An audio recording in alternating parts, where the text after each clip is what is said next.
नमस्कार, सुप्रभात। DD news में मैं हूं जेनिफर विंसेंट आपके साथ। बुलेटिन में आपका स्वागत है। सबसे पहले मुख्य समाचार। प्रधानमंत्री नरेंद्र मोदी आज नई दिल्ली के भारत मंडपम में ग्रामीण भारत महोत्सव 2025 का करेंगे उद्घाटन।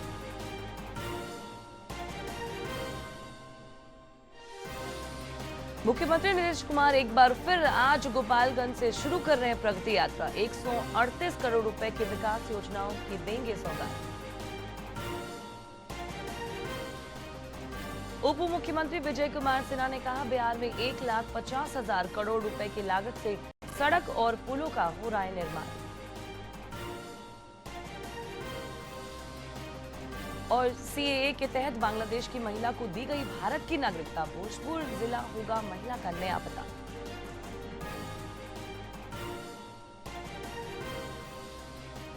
सत्तरवीं बीपीएससी पीटी की पुनर्परीक्षा आज पटना के 22 केंद्रों पर।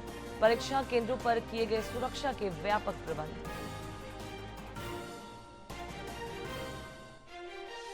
राजधानी पटना सहित प्रदेश के कई जिलों में छाया घना कोहरा। मौसम विभाग ने जारी किया अलर्ट।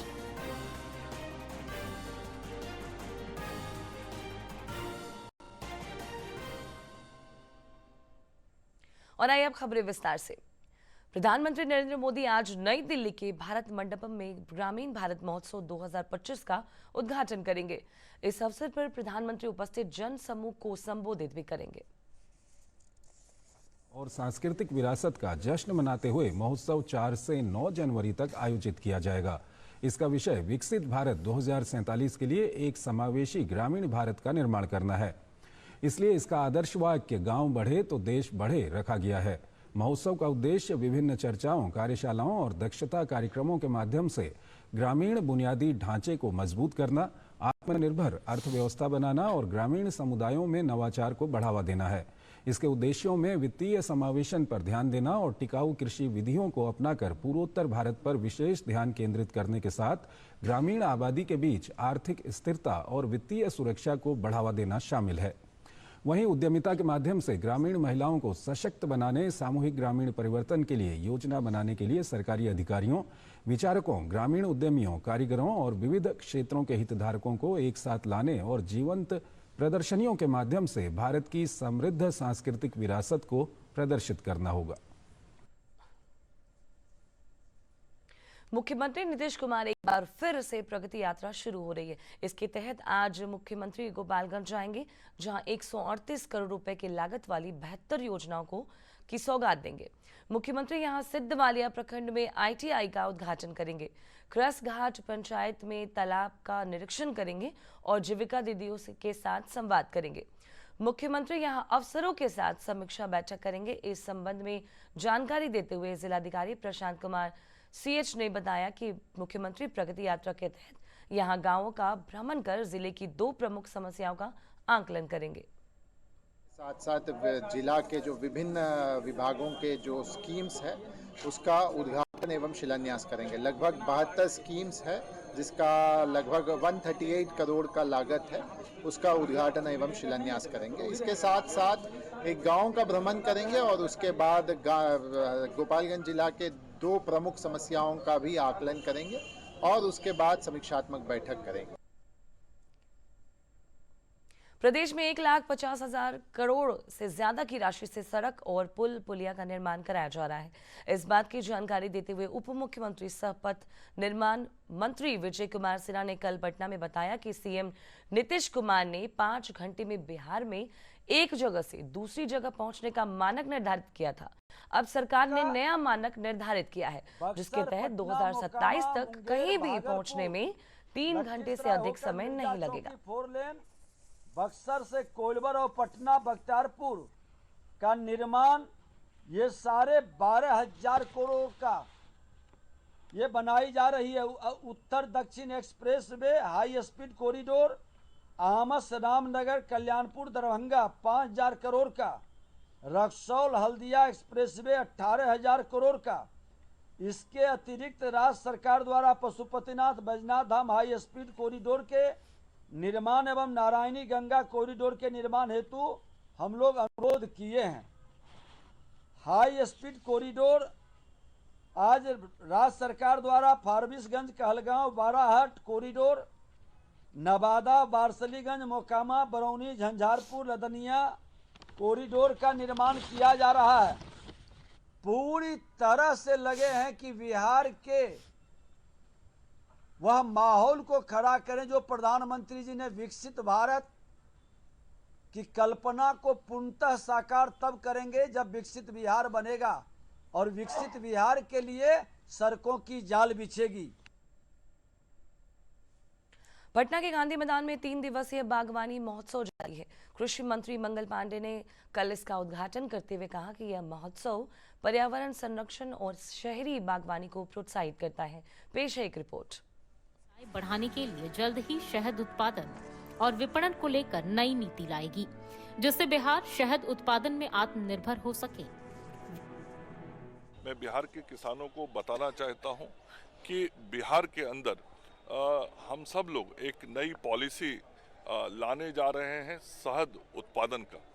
तो नई नीति शहद उत्पादन और उसके विपणन की, इस नीति को हम सब लोग बनाएंगे और उसमें किसानों को किस प्रकार से बिहार की सरकार, कृषि विभाग सहयोग कर सकती है, हम सब करेंगे।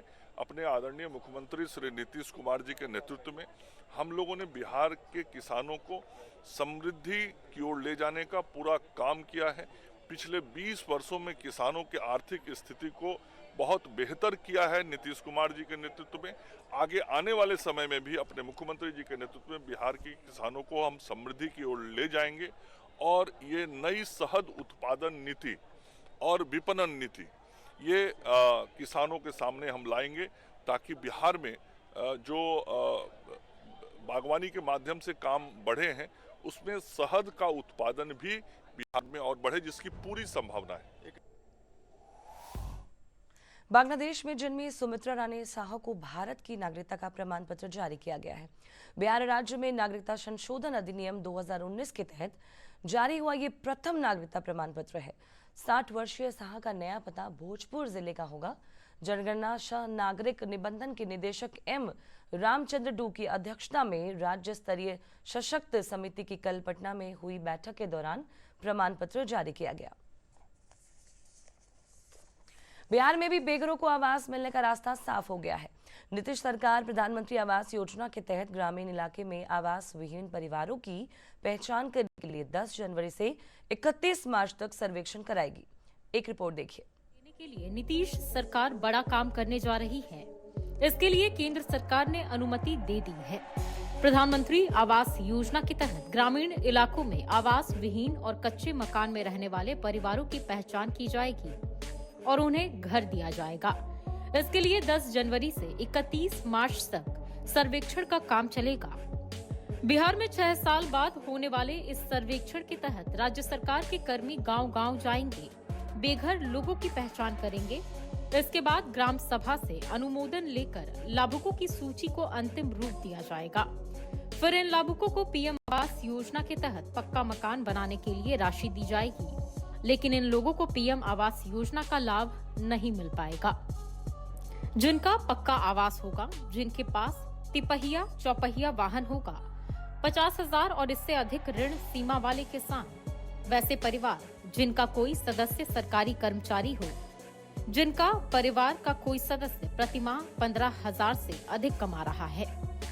राज्य में 8,053 पंचायत में आवास ऐप के माध्यम से सर्वेक्षण का काम होगा।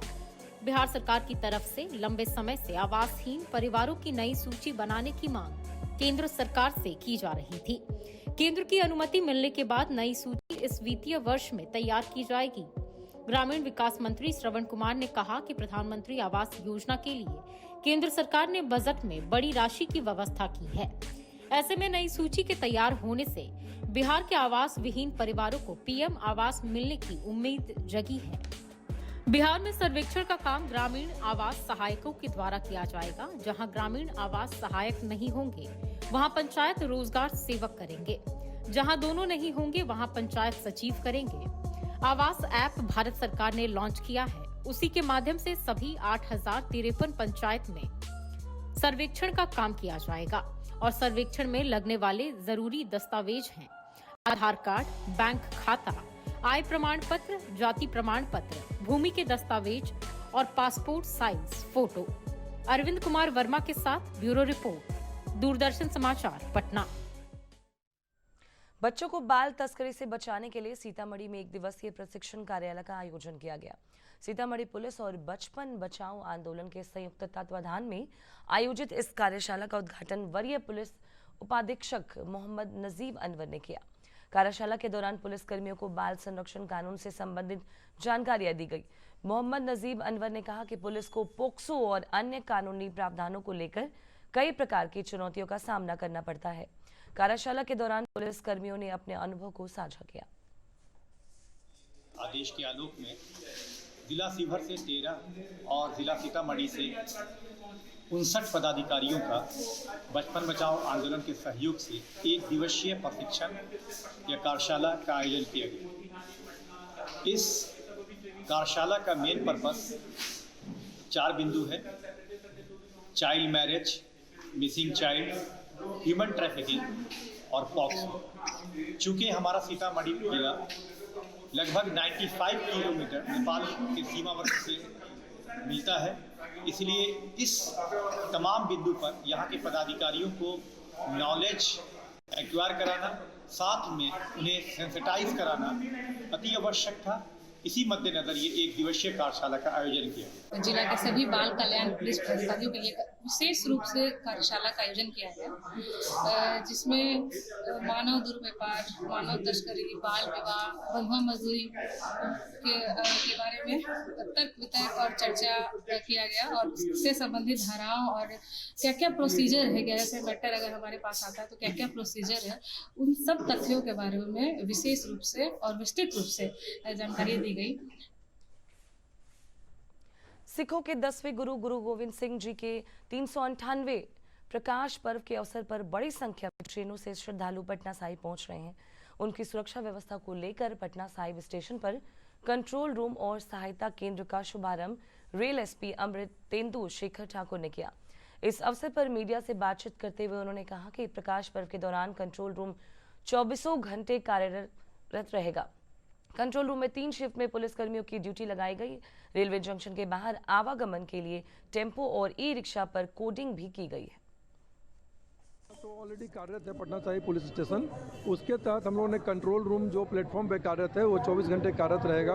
3 शिफ्ट में यहाँ ड्यूटी लगाई जाएगी और जो भी श्रद्धालु यात्री आ रहे हैं देश विदेश से, जो भी दूर दूर से आ रहे हैं, रेल मार्ग से आ रहे हैं या जा रहे हैं यहाँ से, उनको किसी प्रकार का अगर कोई भी प्रकार का हेल्प चाहिए तो यहाँ पे उनको दिया जाएगा। या नहीं है तो ये रेल पुलिस पटना के द्वारा आरपीएफ और जो भी जीआरपी हैं और जो स्थानीय थाना के पुलिस हैं, स्थानीय प्रशासन है और रेलवे प्रशासन है, इस सभी का पूर्व में कोऑर्डिनेशन सेल की बैठक की जा चुकी है और लगातार उसमें कोऑर्डिनेट किया जा रहा है। व्हाट्सएप ग्रुप बनाया गया है जिसमें कि लगातार हम लोग स्थिति पर नज़र रख रहे हैं और लगातार कंट्रोल रूम जो ये चालू किया गया है उससे 24/7 हम लोग काम करने में। ब्रेल लिपि के जनक लुई ब्रेल की आज जयंती है। जयंती की पूर्व संध्या पर कल पटना स्थित हिंदी साहित्य सम्मेलन में कार्यक्रम का आयोजन करके मेधावी नेत्रहीन दिव्यांगों को सम्मानित किया गया। इस अवसर पर सम्मेलन के अध्यक्ष डॉक्टर अनिल सुलभ ने प्रदेश सरकार से दिव्यांगजनों के लिए एक अलग विभाग बनाने की मांग की। वहीं बिहार नेत्रहीन परिषद के महासचिव डॉक्टर नवल किशोर शर्मा ने कहा कि लुई ब्रेल सच्चे अर्थों में नेत्रहीन के पथ प्रदर्शक थे।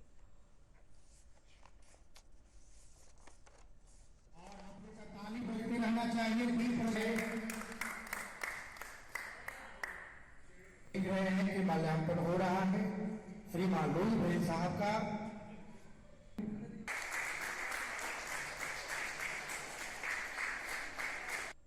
उत्सव महान नेत्रहीन शिक्षाविद और अन्वेषक लुईस ब्रेल की जयंती की पूर्व संध्या पर आयोजित है, जिन्होंने ब्रेल लिपि का आविष्कार कर नेत्रहीन दिव्यांगों के लिए एक प्रकार से सपनों का द्वार खोला था। यह लिपि एक प्रकार से नेत्रहीन समुदाय के लिए, पूरे विश्व के लिए क्रांति उत्पन्न करने में सफल रही। नेत्रहीन जन भी, दिव्यांग भी शिक्षा के उस महान स्रोत से जुड़ सके। बीपीएससी 17वीं पीटी पुनः परीक्षा आज दोपहर 12 बजे से होने जा रही है। पटना जिले में 22 परीक्षा केंद्रों पर परीक्षा होगी। कदाचार मुक्त परीक्षा की तैयारी को लेकर डीएम और एसपी ने बैठक की। नया समरणालय स्थित समकक्ष में हुई ब्रीफिंग में यह तय किया गया कि बिहार लोक सेवा आयोग की परीक्षाओं पर बिहार संचालन अधिनियम 1981 लागू है। अगर कोई उम्मीदवार इन नियमों का उल्लंघन करते पाया जाता है तो अधिनियम के प्रावधानों के अनुसार उस पर कार्रवाई की जाएगी। परीक्षा केंद्रों पर परीक्षार्थियों को 11 बजे के बाद किसी भी परिस्थिति में प्रवेश की अनुमति नहीं दी जाएगी। परीक्षा केंद्रों पर सुरक्षा के चाक चौबंद इंतजाम किए गए। केंद्रों के आसपास निषेधाज्ञा लागू कर दी गई है। जिला प्रशासन ने 65 मजिस्ट्रेट की तैनाती भी की है। राजधानी पटना सहित प्रदेश के कई जिलों में घना कुहासा छाया हुआ है। कुहासे की वजह से विजिबिलिटी कम हो गई है, वाहनों की रफ्तार धीमी हो गई है। मौसम विभाग ने पटना, गया, पूर्वी चंपारण, पश्चिम चंपारण, बेगूसराय और सारण सहित 23 जिलों के लिए अलर्ट जारी किया है। अलर्ट में अगले कुछ घंटों तक कोहरा छाए रहने की संभावना व्यक्त की गई है।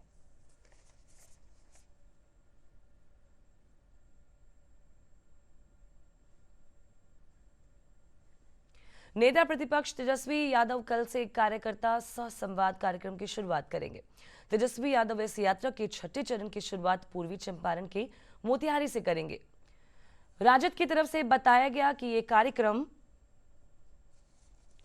13 जनवरी तक चलेगा। इस दौरान 7 जनवरी को तेजस्वी कैमूर जाएंगे, 8 जनवरी को बक्सर का दौरा करेंगे, 11 जनवरी को बगहा में रहेंगे और 13 जनवरी को गोपालगंज की यात्रा करेंगे।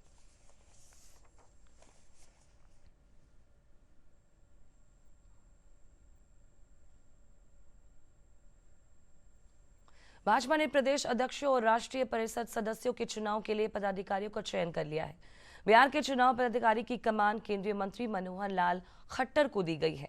मनोहर लाल खट्टर की देखरेख में बिहार में संगठनात्मक चुनाव को अंतिम रूप दिया जाएगा और प्रदेश अध्यक्ष के चयन पर मुहर लगाई जाएगी। इसी के साथ प्रदेश स्तर की कमेटी भी स्वरूप लेगी। नवादा अभियंत्रण महाविद्यालय में 7 जनवरी तक चलने वाले उमंग कार्यक्रम की शुरुआत कल हुई। कार्यक्रम का उद्घाटन शेखपुरा अभियंत्रण महाविद्यालय के प्राचार्य जयशंकर केसरी और नवादा अभियंत्रण महाविद्यालय के प्राचार्य विनय कुमार चौधरी ने संयुक्त रूप से किया। कार्यक्रम में खेल के साथ कई अन्य सांस्कृतिक कार्यक्रम का आयोजन किया गया। मुख्य अतिथि जयशंकर केसरी ने कहा कि पढ़ाई के साथ साथ खेल, कला और संस्कृति क्षेत्र में भी रुचि रखनी चाहिए। नवादा के प्राचार्य विनय कुमार चौधरी ने संस्थान के बच्चों को उमंग कार्यक्रम में सफलता की शुभकामनाएं दी। यूट्यूब चैनल चलाते हैं, वो हमारे बीच अवेलेबल है और हमारे कार्यक्रम के कवरेज के लिए अपना बहुमूल्य समय आज दिए हैं, तो मैं उन सबको एक छोटी सी भेंट देकर के सम्मानित करना चाहूँगा।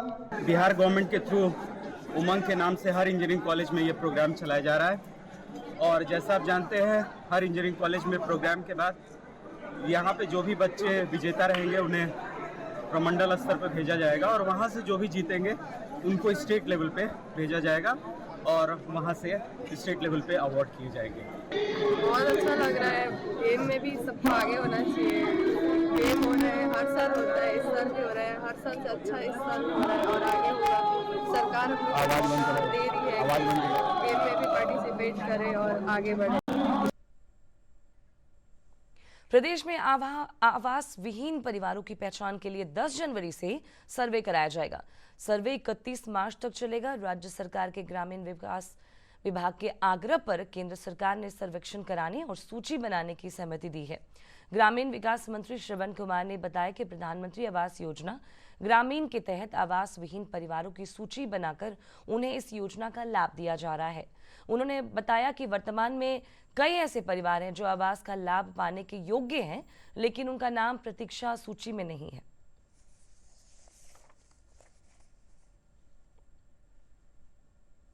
युवा मामले एवं खेल मंत्रालय ने राष्ट्रीय खेल पुरस्कार 2024 का ऐलान किया है। पेरिस ओलंपिक में 2 ब्रॉन्ज मेडल जीतने वाली शूटर मनु भाकर के अलावा शतरंज विश्व चैंपियन डी गुकेश, भारतीय हॉकी टीम के कप्तान हरमनप्रीत सिंह और पैरा एथलीट प्रवीण कुमार को मेजर ध्यानचंद खेल रत्न पुरस्कार देने की घोषणा की गई है। देश में खेल के वो चेहरे हैं जिन्होंने अपने खेल से विश्व स्तर पर न केवल देश का मान बढ़ाया बल्कि अपनी कामयाबी से अपने अपने खेलों को देश में जड़ से मजबूती देने में भी अहम भूमिका निभाई। गुरुवार को खेल मंत्रालय ने राष्ट्रीय खेल पुरस्कारों की घोषणा की। ध्यानचंद खेल रत्न पुरस्कार के लिए शतरंज के विश्व champion D Gukesh, Paris Olympic में निशानेबाजी से पदक जीतने वाली Manu Bhaker, para athlete player Praveen Kumar और भारतीय पुरुष हॉकी टीम के कप्तान हरमनप्रीत सिंह का नाम रहा। गुकेश ने पिछले महीने 12 दिसंबर को शतरंज की दुनिया का वर्ल्ड चैंपियन बनने का गौरव हासिल किया था। सिंगापुर में हुई वर्ल्ड चैंपियनशिप में गुकेश ने चीन के डिंग लिरेन को हराकर खिताब जीता था। महज 18 साल की उम्र में वो वर्ल्ड चैंपियन बने, जो कि एक वर्ल्ड रिकॉर्ड है। हरमनप्रीत सिंह की कप्तानी में भारतीय टीम ने पेरिस ओलंपिक में कांस्य पदक हासिल किया था, जबकि मनु भाकर ने पेरिस ओलंपिक में 10 मीटर एयर पिस्टल और 25 मीटर एयर पिस्टल में ब्रॉन्ज मेडल जीता था।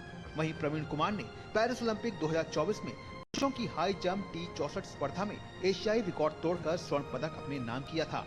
इन खिलाड़ियों के अलावा 32 खिलाड़ियों को अर्जुन पुरस्कार भी दिए जाएंगे, जिनमें ज्योति याराजी एथलेटिक्स से, अन्नू रानी एथलेटिक्स से, नीतू मुक्केबाजी से, स्वीटी मुक्केबाजी से, वंतिका अग्रवाल शतरंज से, सलीमा टेटे हॉकी से, अभिषेक हॉकी से, संजय हॉकी से, Jarmanpreet Singh hockey, Sukhjeet Singh hockey, Rakesh Kumar para तीरंदाजी, Preeti Pal para athletics, Jeevanji Deepthi para athletics, Ajeet Singh para athletics, Sachin Sarjerao Khilari, Ranbir para athletics, Pranav Soorma para athletics, H Hokato Sema para athletics, Shivji para athletics, Navdeep para athletics, Nitesh Kumar para badminton, Thulasimathi Murugesan para badminton, Nithya Sre Sumathy Sivan para badminton, Manisha Ramadass para badminton, Kapil Parmar para judo, Mona Agarwal para shooting, Rubina Francis para shooting, Swapnil Suresh Kusale shooting, Sarabjot Singh shooting, Abhay Singh squash, Sajan Prakash तैराकी और अमन कुश्ती से हैं।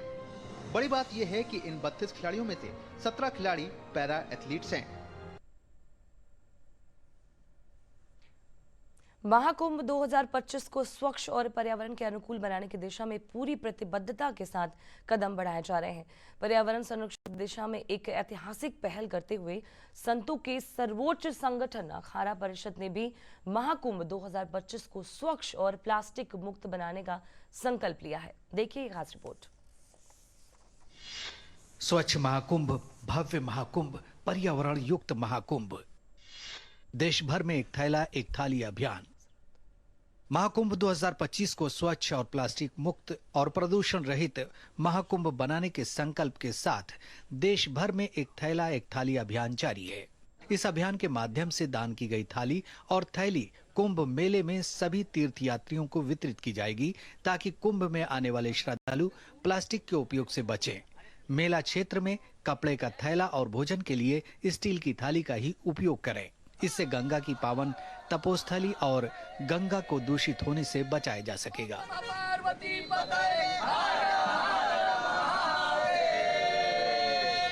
पूरे भारत से हम लोग, हर प्रदेश से, हर गांव से ये थैला थाली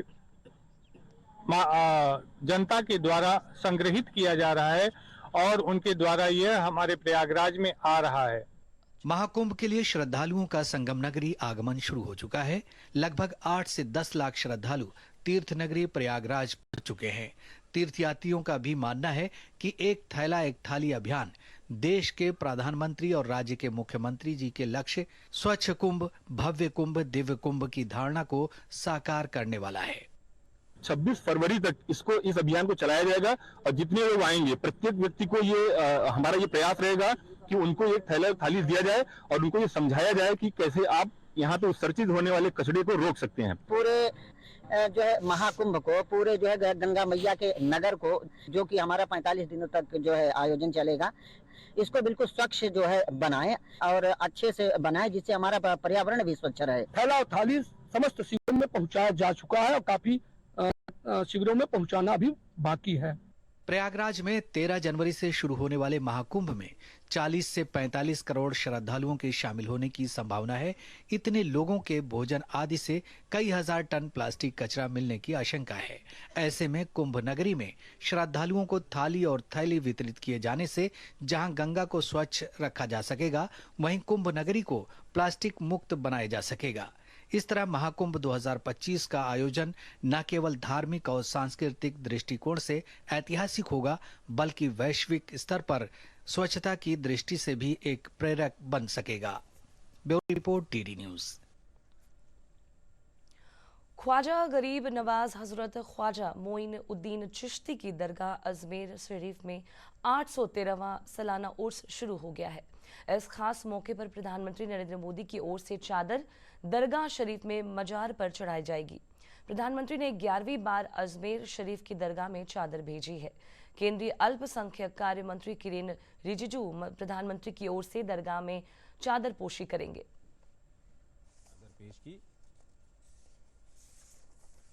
और आइए अंत में मुख्य समाचार एक बार फिर। प्रधानमंत्री नरेंद्र मोदी आज नई दिल्ली के भारत मंडपम में ग्रामीण भारत महोत्सव 2025 का करेंगे उद्घाटन।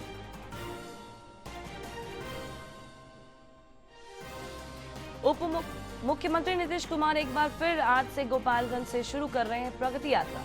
138 करोड़ रुपए की विकास योजनाओं की देंगे सौगात।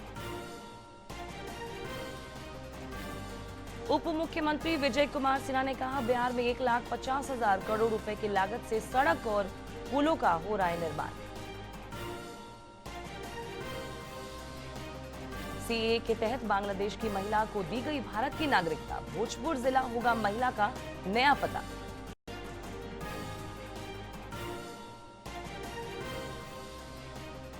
सत्तरवीं बीपीएससी पीटी की पुनः परीक्षा आज पटना के 22 केंद्रों पर। परीक्षा केंद्रों पर किए गए सुरक्षा के व्यापक प्रबंध।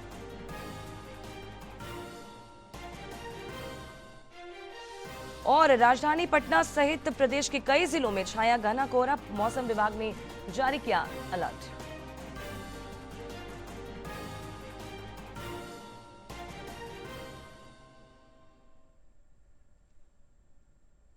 इसी के साथ ही प्रादेशिक समाचार का यह बुलेटिन समाप्त हुआ। अब दूरदर्शन के सभी कार्यक्रम और समाचार ओटीटी चैनल वेब्स पर उपलब्ध है।